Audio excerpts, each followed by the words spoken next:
Welcome to Creator Upload, your creator economy podcast. I'm Lauren Schnipper. And I'm Joshua Cohen. Lauren, Yes. how was your Passover? Thank you so much. It was lovely. It was small.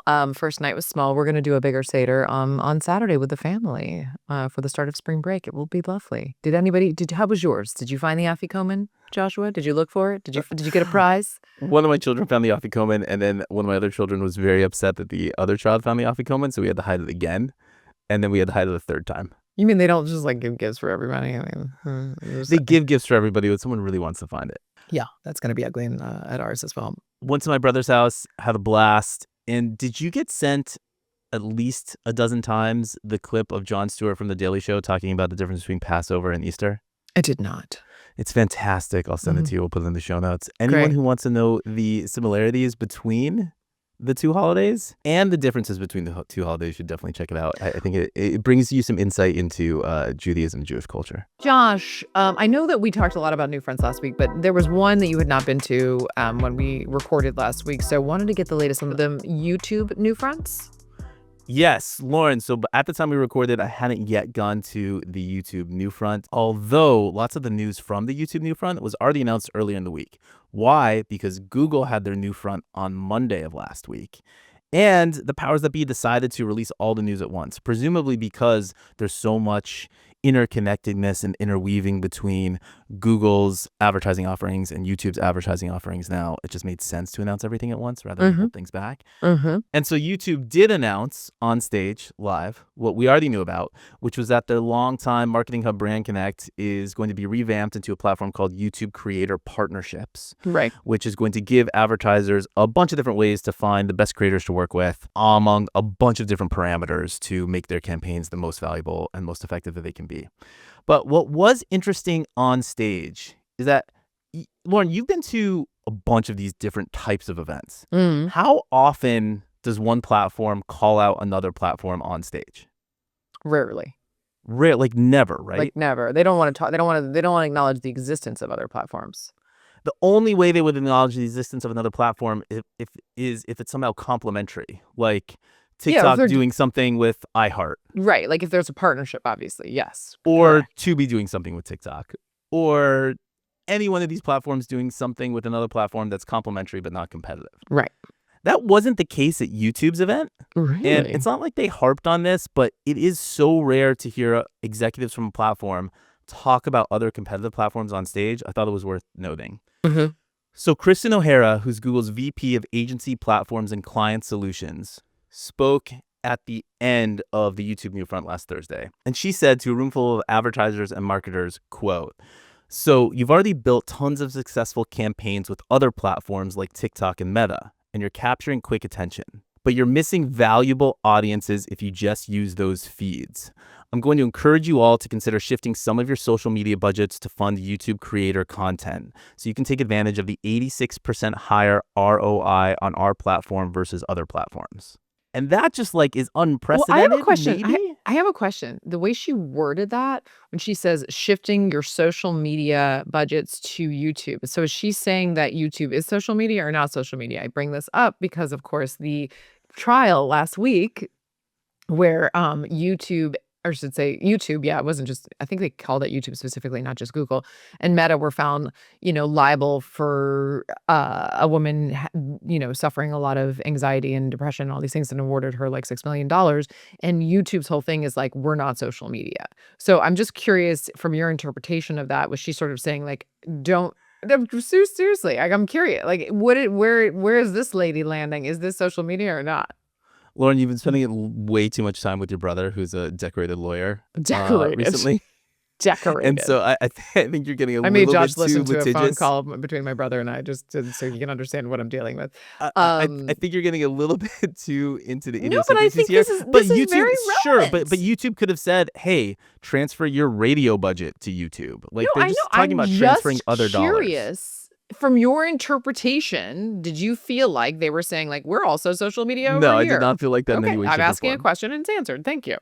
Is that so I difficult? feel like YouTube's just saying, hey, you're spending on these other platforms in certain ways. Come spend money on us, regardless of what bucket that money is in. You should spend it with us because we're going to do better for you than those other I platforms don't think are. they should be saying this. I feel like gloves are off. Like, just be like, "Yo, I mean, look at what we do here." I agree. I mean, again, like in terms of conversion and what we saw at SOCOM is all these managers are saying they are not mentioning TikTok as a indicator, like how well somebody does in TikTok is not an indicator of how somebody converts. And so if you're a brand, you want to know how somebody's going to convert. And more likely is an audience, sort of like your audience going to convert if you're on a longer form platform because they're staying with you for longer. So like, they should say that. I totally agree with you, but to also provide you some context in which that was said, it was specifically around YouTube pulling dollars into the ecosystem from these other platforms for shorts programming. On stage at the YouTube NewFronts, they also noted that 45% of YouTube shorts viewers are not on TikTok, Hmm. and 65% of them are not on Instagram Reels. I will tell you, your girl watches YouTube Shorts and she does not watch TikTok. So I feel like I understand. She's talking to me. She gets me. I feel seen. Thank you. So yes, I understand the nature of the long form programming on YouTube has a deeper connection between fans and creators, facilitates that, and also facilitates by way of that, facilitates a deeper connection between the brands and the viewers that consume them. This was more about, yo, you're spending on short form programming on these other platforms. Come spend it with us too, because we're going to hit it out of the park for you. And it was part of their new messaging to advertisers that are 3Bs: bring, build, and boost. They basically want advertisers to bring their best creative over to YouTube, Uh-huh. bring some of their budgets over to YouTube, Uh-huh. build out their marketing channel on YouTube and YouTube Shorts, build out more relationships with creators through the use of these new tools that YouTube launched, and then boost all of that content with some paid spend on the platform, which you couldn't do before, but now you can. How is that different than anything else they've ever done or tried to do with I regards to think brands and creators? I think it's different for a couple reasons. One, it's just more direct than ever before. They're actually calling out their competitors. They come with this messaging that's very clear. That's 3Bs. You should get involved with all of them, All of and them. then let's run it. And then two, Throw YouTube an honestly acronym on it and it's more actionable. I think that's where we're at. BBB. Mhm. And then two, YouTube honestly didn't have the infrastructure to facilitate a lot of this before. Like you weren't necessarily able to boost individual videos. What do you mean? Of course you could boost individual videos before. Am I wrong? So you could boost them through Google's AdSense features, basically turning Yeah. those individual videos into an ad. But now they've completely rebuilt the tool to make it native to the YouTube Studio dashboard and specifically to compete with TikTok's promote feature. Okay. So again, you could always boost videos using the Google ads, but they're just intertwining all these different capabilities that maybe lived in different parts of the platform before and making it a lot easier for marketers to take advantage of all these different tools and feature sets. Also, they're making it easier to like find the videos to boost and promote. Mm. So it's partly this discovery mechanism, partly just housing everything under one kind of comprehensive tool set that they can go into and facilitate a bunch of these campaigns and deploy more capital that way. All right, Josh, thank you for the update, and I'm excited to see what happens.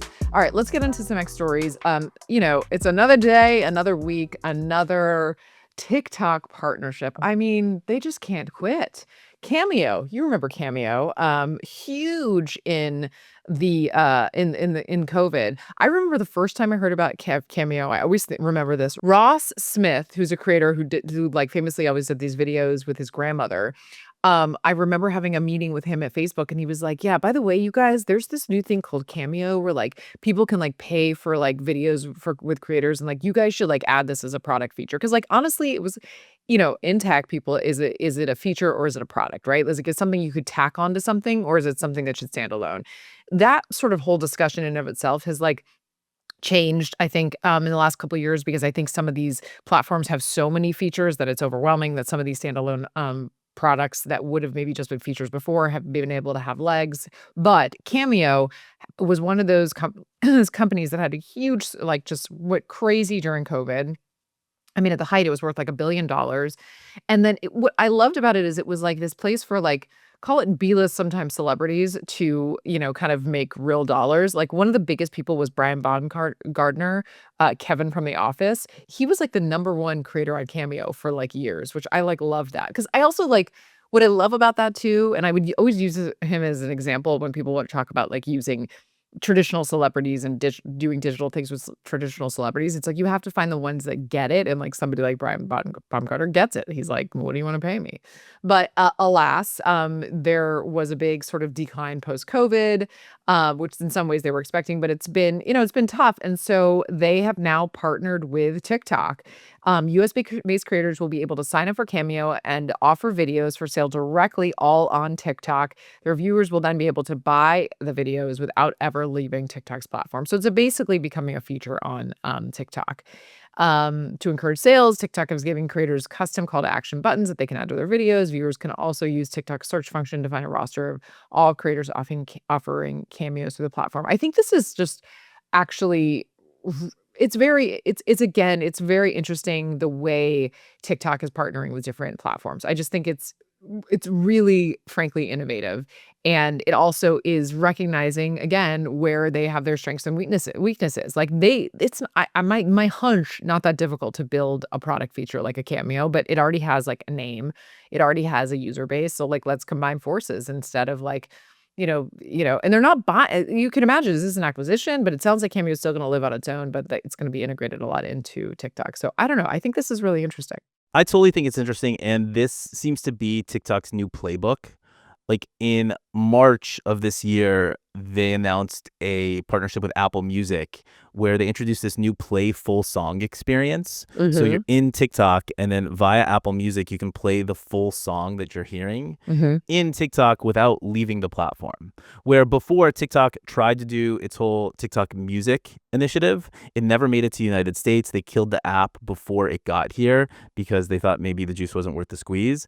But now they realize TikTok is a hub for music discovery for sure, and they want to keep individuals on the platform as much as possible. One way to do that is not have them leave to go find this song on Spotify or Apple Music or whatever other platform they're subscribed to, is to just listen to the music right there while they're on TikTok. And this seems like the same kind of thing. Why go build it if we can just incorporate it into our app? But again, like this is very if you look at the historical trend of platforms, which in the grand scheme of sort of like media, it's not that long, but the creator economy moves quite quickly.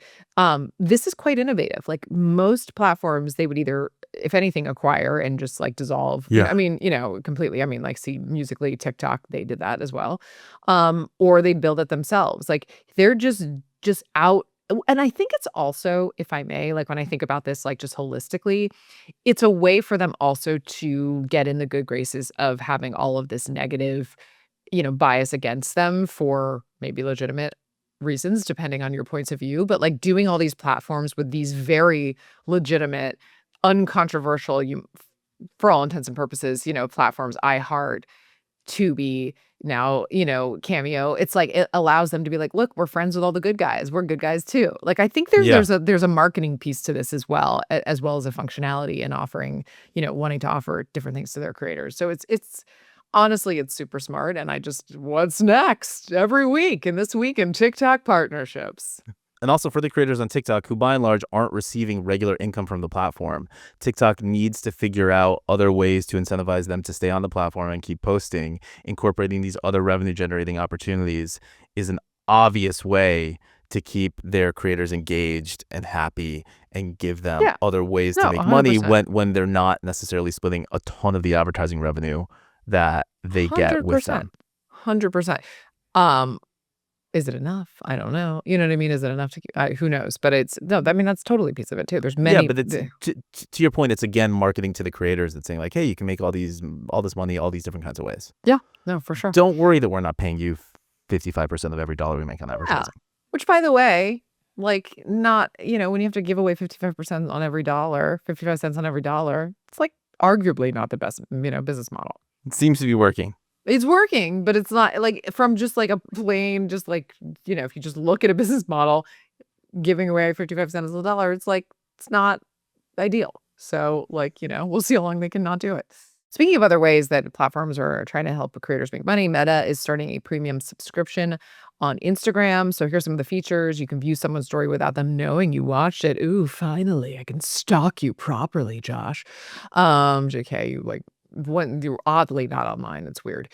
So you can view somebody's story without them knowing it. So you can finally stalk people properly on the platform. And then you can see how many times people rewatched your stories, which is interesting because, like, again, people are like that. That's always interesting to know. Like, and that helps you figure out like super fans and what's what the numbers delineating between like new, if these viewers or views are from different viewers or just like repeat viewers. Create unlimited audience lists for stories, share stories with custom groups of followers, extend a story's lifespan by an additional 24 hours, and a few other things. Send animated super likes to other stories. Search within your story viewer list to quickly check if it's a specific person viewed your story. The big thing I've been off Instagram for a couple weeks, and honestly, my life is kind of better because like the problem is like your brain, it's hard for me to process like terrible political news and like a decorator and like a dog and like my kid's friend. It's like it's too much. I'd love to be able to like put things in different feeds for my own mental health. But anyway. I don't know if that's coming anytime soon. That's my personal product. I would definitely pay for that kind of feature. I Lauren, would. you brought up the stalking in a joking kind of way, but don't you think that could potentially become an issue with this? Mm-hmm. Mm-hmm. Sure do. I don't love it. Sure do. LinkedIn already has this feature, but I think it gets away from the stalking component of it because it's generally conceived of as a B2B platform. Yep. And so if you pay for LinkedIn Premium, you can look at other people's profiles without them seeing that you looked at it. Yep. But also, I could see not a lot of people using this as well because sometimes you want the person to know that you're looking at them. Yeah, but it's a reminder that you exist. But sometimes you don't. Sometimes you don't. Sometimes. The best way to do this would have a toggle on and off. But I do think there are like lots of implications that are being foreseen, but we don't exactly know how they're going to play out in terms of not great behavior happening on the platform and There's being covered certainly by this. people that I do not look at on LinkedIn because I know that former colleagues that I just like maybe don't care for. You know me. I love everybody. But I definitely, are there people that you like deliberately like don't look at? There's people that I choose not to interact with in life in general, and I would choose not to interact them on social media platforms. No, but you never well. found yourself being like, I wonder, I don't want that because then they'll say on LinkedIn, you've never done that. It's been a while. I work a lot on myself, Lauren. Yeah. And I think I've improved. No, and my keep going. vibration is just operating at a little bit a higher pitch and tone. Keep going. No, not quite there yet. Nope. You're not there. High frequency Josh. Yes. I'm here. Do you have any uploads or downloads? I do, Lauren. Okay. So here's one that seems like a blast from the past. This could be an article written in like 2012, 2013. Okay. Here's the title that Sam Cattell chose on TubeFilter. With star-studded show The Marketers, Adobe buys into the branded web series Renaissance. Maybe the Renaissance there gives it away. But there is this, I think it's aptly described, this Renaissance that is happening right now with these branded web series. So it used to be in the past, you remember this, there was this onflux. I produced, that was how I started in the digital space. There's companies like Babblegum that don't exist anymore. I produced web series for them, like very familiar. And so this is back in like 2010, 11, 12, where like Ford, Lexus has its own branded online video destination called L Studio, and they produced some big shows. One was starring Lisa Kudrow it was called Web Therapy. And from Lexus L Studio, it went on to run for 4 seasons on Showtime. And so there was this moment in time where brands were like, okay, we can do our own marketing. We don't have to go produce it on television or make a short film or anywhere else. We can just distribute it online. And it was great. And then those kind of fell out of favor, I think, because there was so much money invested early on. Because they didn't understand that you can't pay what my guest Lisa Kudrow's, price was for web series. Like you have the whole thing with digital series has got to be like, cheap and fast. And especially in those days, like the money was not there to support that. Like the fact that got picked up for TV, that was the only reason to really do it at that time is like, could you get something picked up for TV? Right. The ROI wasn't there either, No. partly because the audience wasn't there. But now there's massive audiences online. And so it might make sense to go dabble in this again with some cast of But a celebrities lot that of these people people, recognize. yeah, but a lot of these series, to your point, they were also doing them on independent platforms, and today you would just kind of probably put it on YouTube Right. or So behind a that's what paywall somewhere Adobe else. did. Yeah. This is its second season of The Marketers. It stars Hassan Minaj, Patty Guggenheim. Other people that make an appearance are Kristen Chenoweth, Chance the Rapper, TikToker Lena Dong, and of course, Adobe Acrobat software. And the thing is, this is pretty good. It's entertaining. Sam really liked it. He's a tough critic, but I think if you can get past him, especially for a branded web series, it speaks volumes. This is what Jared Carnison, who is Adobe's global head of social media, said to Brand Innovators.